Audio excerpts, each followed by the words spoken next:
Privacy was always something I valued, but never had growing up.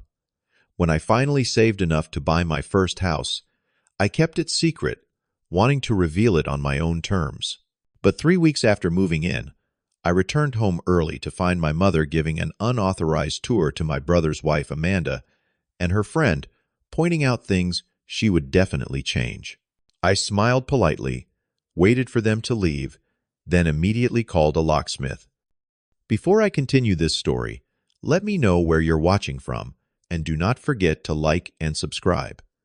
Growing up in a small town in Ohio, privacy was a luxury I never experienced. Our modest 3-bedroom house meant personal space was almost non-existent, but the real issue was my mother. She believed that family should have no secrets from each other, a philosophy that conveniently only applied to my belongings and personal space. My older brother David somehow remained exempt from these invasions. I still remember the day I was 12 and found my mother reading my journal at the kitchen table. When I protested, she looked genuinely confused. "Why would you write something you would not want me to read?" she asked, as if my desire for private thoughts was the strange part of this scenario. My father, always in the background of these moments, simply shook his head and told me not to upset my mother. As a teenager, the violations continued. Closed doors were seen as challenges rather than boundaries.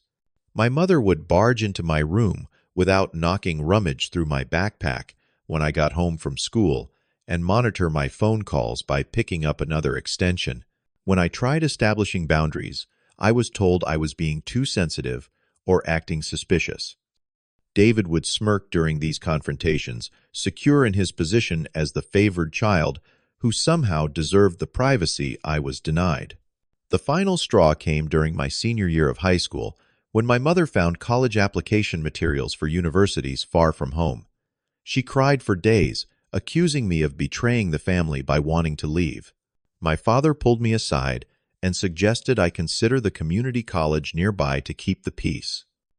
I nodded politely while silently completing my applications for schools at least 3 states away. When acceptance letters arrived, I chose Northeastern University in Boston, nearly 700 miles from our Ohio home. The distance felt like freedom. On move-in day, my mother sobbed dramatically while my father patted her shoulder. David, now working at our uncle's construction company and living just 10 minutes from our parents, rolled his eyes and told me not to be so dramatic about leaving. I hugged them all goodbye, feeling the weight of 18 years lifting as their car finally pulled away. College became my first taste of true independence. I had a roommate my freshman year, but he respected closed doors and personal space in ways my family never had. The simple joy of returning to my dorm and finding my things exactly as I had left them felt revolutionary. My newfound freedom lasted exactly 2 months before my mother made her first surprise visit to campus. I returned from class to find her chatting with my roommate, a box of homemade cookies on my desk, and my drawers suspiciously neater than I had left them. "I was just helping tidy up," she explained when I questioned her. My roommate shot me a sympathetic look that confirmed my worst fears. She had been organizing my belongings. These unannounced visits continued throughout my college years, though I learned to manage them better. I kept a separate box for genuinely private items and carried the key with me always. I deliberately shared minimal information about my schedule, friends, or dating life. When I moved into my first apartment junior year, I conveniently forgot to give her a spare key, though she suggested it multiple times. After graduation, I accepted a job at a tech company in Chicago, putting another 400 miles between us. I found an affordable apartment in a secure building with a doorman who, after a particularly uncomfortable incident where my mother tried to convince him to let her in while I was at work, became an ally in maintaining my boundaries. My career in software development flourished. I worked long hours building expertise in specialized security systems that ironically helped others protect their digital boundaries. Each promotion and raise was carefully underplayed when talking to family.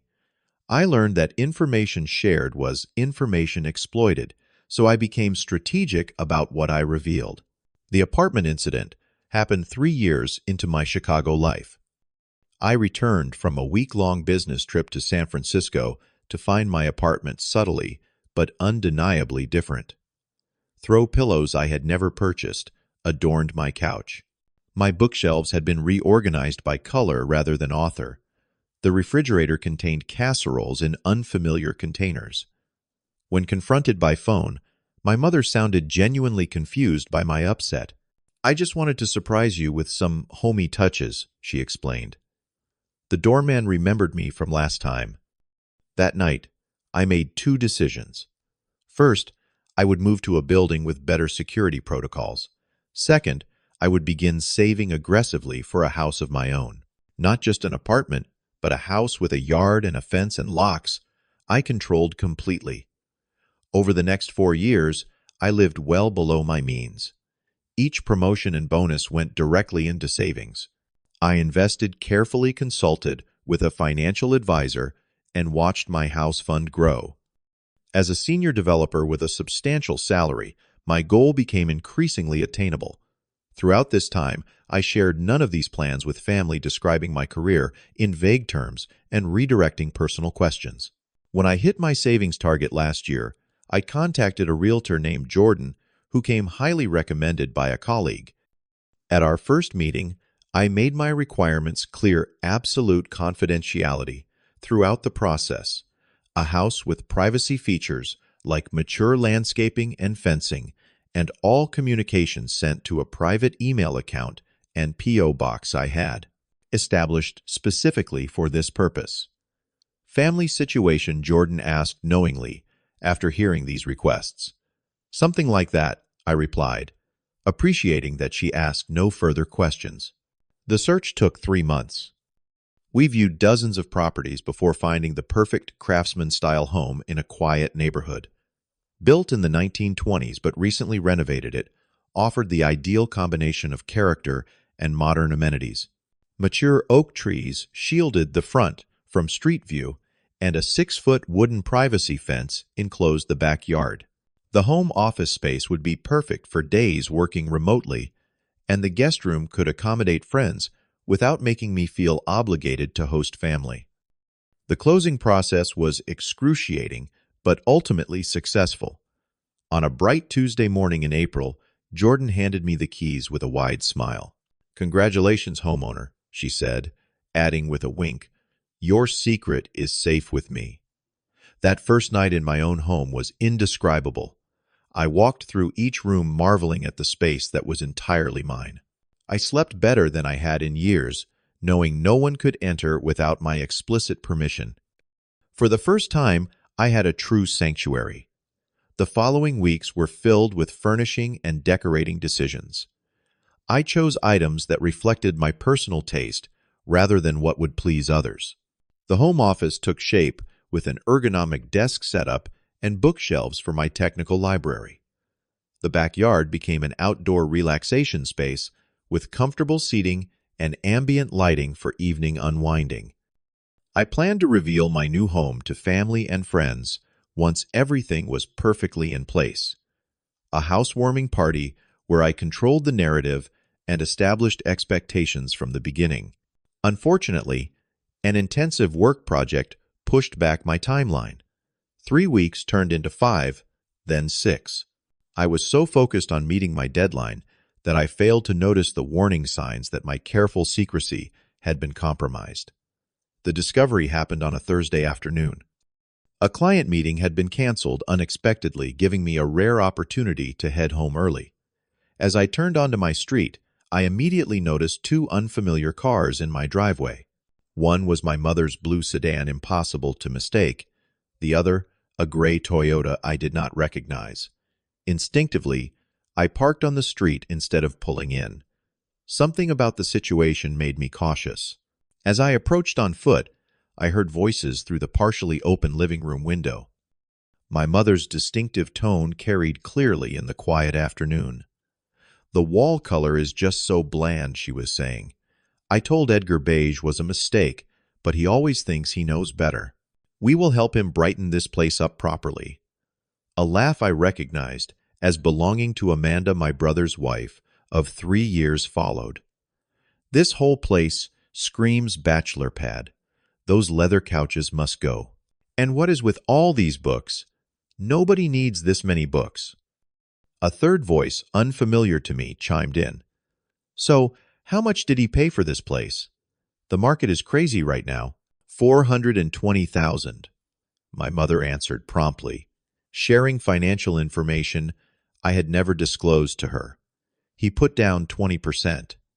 I found the mortgage papers in his office drawer. The shock of hearing this sent a wave of nausea through me. She had been through my private documents. My hands trembled as I quietly approached the side door, which I had apparently failed to lock that morning in my rush to the office. We should plan a weekend to come help redecorate, Amanda was saying, as I silently entered my own home.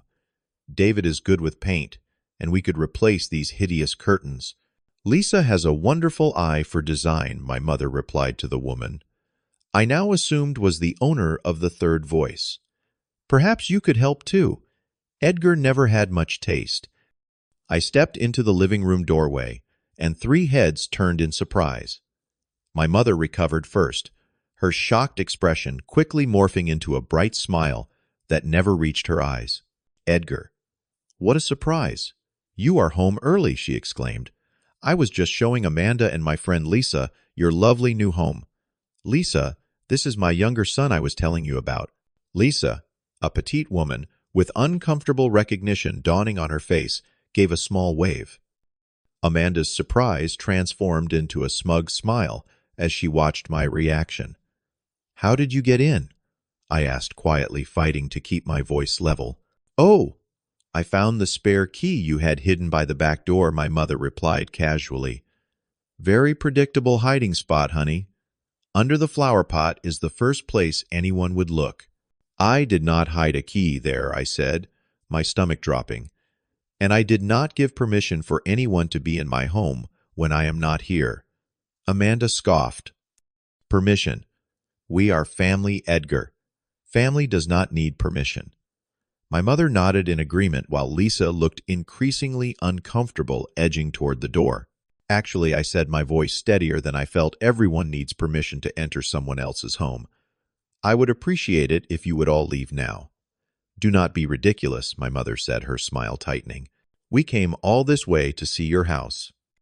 I am just so proud of what you have accomplished, and I wanted to show Amanda and Lisa. Why are you being so difficult about this? I am not being difficult. I am asking you to respect my privacy and my home. Please leave now. The tension in the room was palpable. Lisa muttered something about waiting in the car and made a quick exit. Amanda gave my mother a significant look before gathering her purse.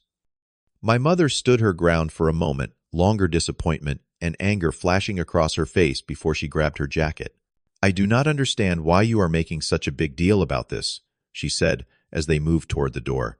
We will talk about this later when you are being more reasonable. I said nothing, holding the door as they filed past. The moment I closed it behind them, I leaned against it, heart pounding. My sanctuary had been invaded before I had even properly settled in. After collecting myself, I began checking each room for signs of their exploration. In my home office, desk drawers were slightly ajar. Financial documents had been moved, including the closing papers for the house.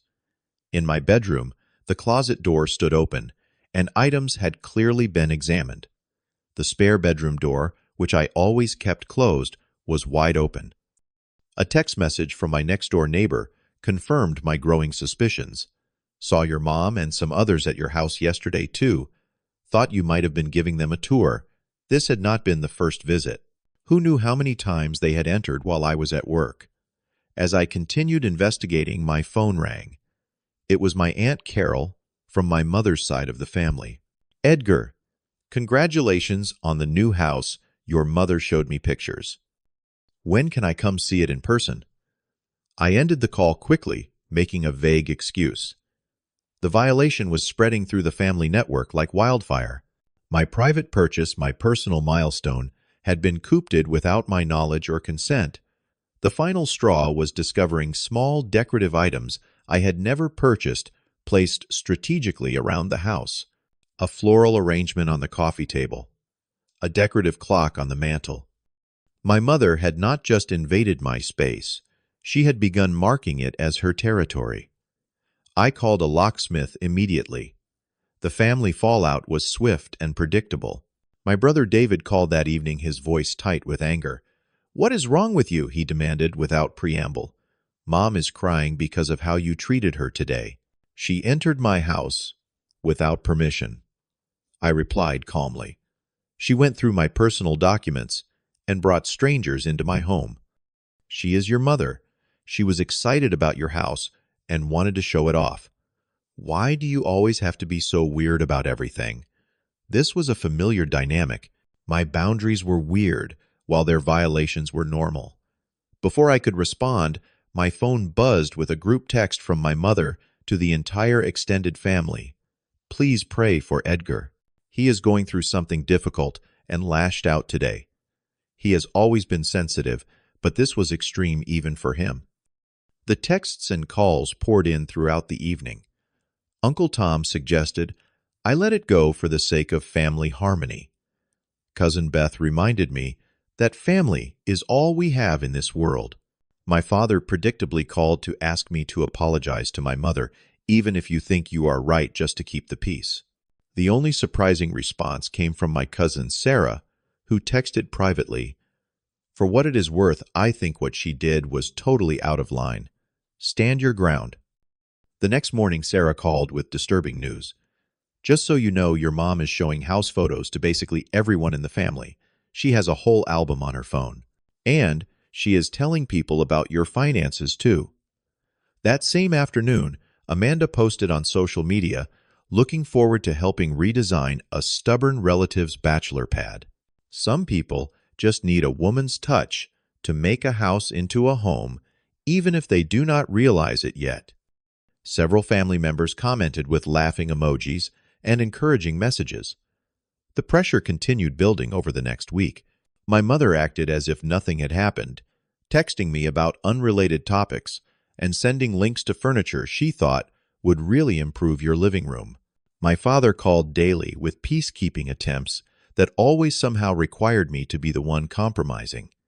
By the following Sunday, I reluctantly agreed to attend family dinner, hoping to address the situation directly and establish clear boundaries. The tension was evident the moment I arrived. My mother bustled around the kitchen, pointedly not mentioning the incident. My father made awkward small talk about sports. David and Amanda arrived last, both giving me cold looks. Throughout dinner, subtle jabs came my way. "Edgar always was particular about his things, even as a child," my mother remarked while passing the potatoes. "Remember how he used to hide his toys from David?" "I did not hide them," I corrected. "I asked that he not use them without asking first." David snorted. "Always so dramatic about your stuff." After dessert, when I thought the meal would conclude without direct confrontation, my mother cleared her throat. "So I was thinking we could host the family reunion at Edgar's house this year. All that space, and it would give everyone a chance to see it." The table fell silent as all eyes turned to me. I took a deep breath. "No, that would not work for me." My mother's face fell. "But why not? You have the perfect space for it." "Because I did not offer my house as a venue. And after what happened last week, I am not comfortable having large groups of people there." "Are you still upset about that?" David interjected. "Get over it already. It is not like Mom stole anything. She violated my privacy," I stated firmly. "She entered my home without permission, went through my personal documents, and brought strangers in without my knowledge." "I am your mother," she exclaimed, tears immediately forming. "I do not need permission to visit my own son." "Actually, you do. Everyone needs permission to enter someone else's home." The argument escalated quickly. David accused me of always making everything difficult. My mother cried that I was breaking her heart with my coldness. My father pleaded for everyone to calm down. "You have always been like this," David said finally. "Always acting like the rules everyone else lives by somehow do not apply to you."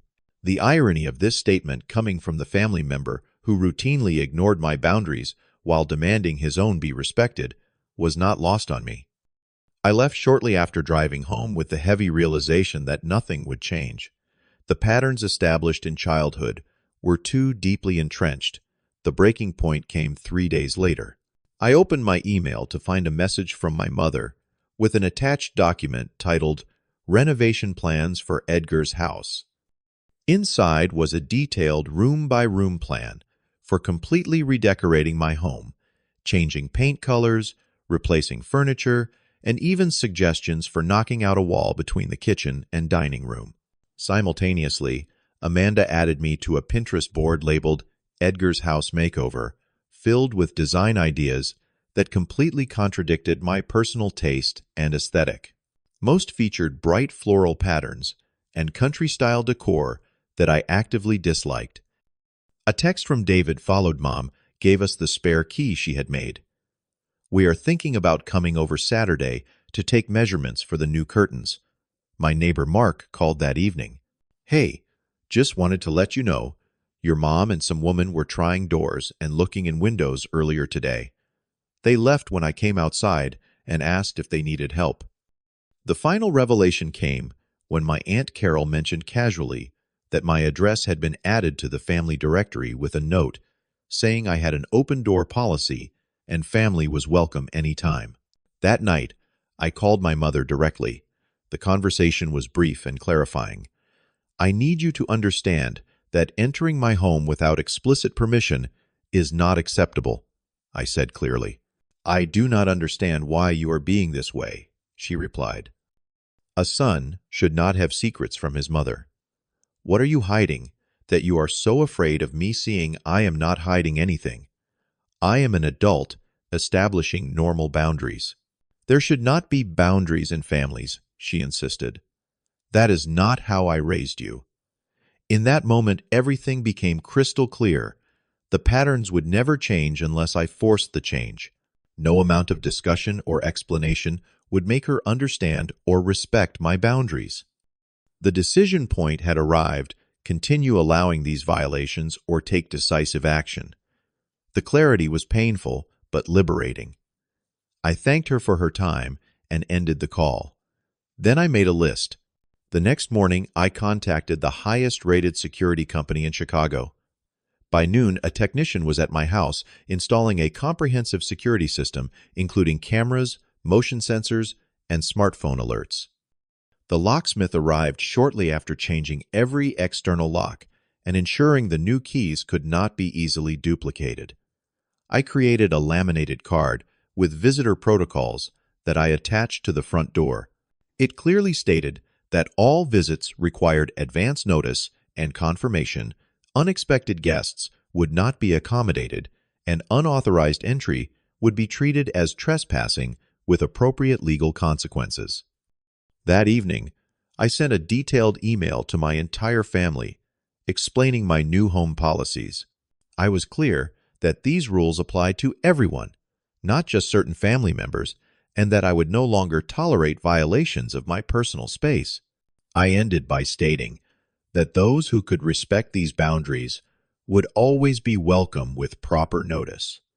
Those who could not would simply not have access to my home, or by extension, my life. The responses were predictably varied. My mother called repeatedly, leaving increasingly angry voicemails about locked doors when she just stopped by to drop off some things. David sent a threatening text about how I was disrespecting the family and would regret pushing everyone away. Amanda posted cryptic social media updates about ungrateful relatives who forget where they came from. The unexpected response came from my father, who called privately from his office rather than the home phone. I want you to know, he said hesitantly, that I understand why you did this. I should have done a better job protecting your boundaries when you were younger. That is on me. This acknowledgement, however, small and late, felt validating. We spoke for nearly an hour, the longest real conversation we had shared in years. Cousin Sarah visited the following weekend, texting ahead to arrange a specific time and adhering perfectly to the new protocols. Her respect for the boundaries I had established made her the first family member to see my home on my terms. Over the following months, I learned to let messages go unanswered when they contained guilt trips or manipulations. The constant pressure from certain family members gradually reduced as they realized their tactics no longer worked. The freedom of not responding to every provocation was its own kind of liberation. As family connections became more complicated, I focused on building new support systems. My colleague Raj introduced me to his weekend hiking group, a diverse collection of people who quickly became friends. My neighbor Mark and I discovered shared interests in grilling and classic films, leading to regular backyard movie nights. 6 months after the lockdown, I met Sophia at a work conference. Our relationship developed naturally, built on mutual respect and clear communication. Her own experiences with family boundary issues gave her insight into my situation. When she eventually visited my home, she commented on how peaceful it felt. "It is very you," she said simply, the highest compliment I could imagine. New traditions replaced old obligations, Thanksgiving with friends instead of tense family dinners. Christmas vacation to locations I actually wanted to visit rather than obligatory hometown returns. The holidays became enjoyable rather than stressful for the first time in my adult life. My mother's campaign of victimhood eventually lost steam when extended family tired of the drama. David maintained his anger longer, but gradually shifted to grudging acceptance when it became clear my boundaries were permanent. Nearly a year after the incident, I allowed a supervised family visit with clear beginning and end times. It was awkward but manageable, and importantly, on my terms. My father continued his slow evolution, occasionally standing up to my mother in small ways that would have been unthinkable before. Our relationship, while still complicated, had moments of genuine connection that felt new and promising. Amanda remained resentful, but was forced to comply with the new reality. When they visited, she made subtle digs about the decor remaining so masculine and plain, but I found her opinion no longer bothered me. I had grown comfortable in my choices and confident in my right to make them. The most profound change was internal. I began identifying other boundary violations in my life that I had passively accepted. A colleague who consistently took credit for my work. A friend who borrowed things without returning them. A neighbor who let their dog run through my yard. In each case, I addressed the issue directly and calmly, no longer willing to sacrifice my comfort for false harmony. The confidence extended to my career, where I successfully negotiated a significant promotion and the option to work remotely 2 days a week. My home office, once violated, became a true productivity sanctuary where I did some of my best work. The joy of homeownership returned gradually, each room reclaimed with new memories that overshadowed the violation.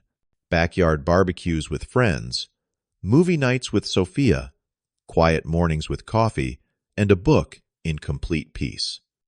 My house transformed from a symbol of boundary violations to a true sanctuary reflecting my values and personality. Looking back now, I realize that changing those locks was about much more than physical security. It was a declaration that I deserved respect, that my space and choices mattered, and that real relationships must include mutual boundaries. The house became not just my home, but a physical manifestation of my right to determine my own life. Have you ever had to take dramatic steps to protect your personal boundaries? I would love to hear your experiences in the comments. If this story resonated with you, please hit that like button and subscribe to hear more personal journeys. Do not forget to share with anyone who might be struggling with similar family dynamics. Thank you for listening, and remember that protecting your peace is not selfish. It is essential for building authentic relationships.